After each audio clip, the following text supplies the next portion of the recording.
Remove all the parts from the base plate and the calendar to keep them aside for assembly. Attach these rectangular joints to the base of the model in all the given slots.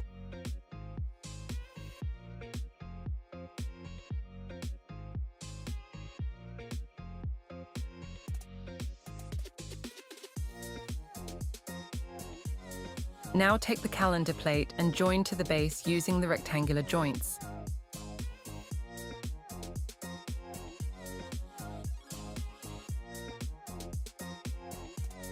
Now take the two support stands and join them together to form a cross. Insert this cross joint onto the base in the given slot. Now dismantle the dial plate, take the smaller circle with the cross slot and place it on top of the support stands.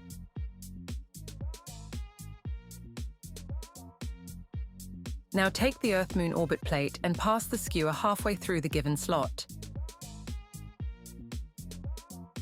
Attach the spacer below the orbit plate. Glue the Earth and Moon balls given onto the orbit as shown. Attach this orbit onto the smaller slot on the dial plate. Attach the acrylic gear at the exposed end of the skewer to lock it onto the dial. Now place this dial over the calendar such that the gear is in contact with the teeth on the calendar. Slowly rotate the dial to check the motion of the system. Now take out these rectangular boards, glue the stickers onto the board, and attach them to the edge of the calendar in the slots given.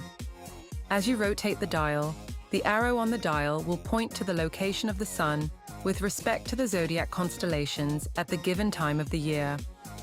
Attach the Sun onto the center of the dial, and your zodiac model is complete.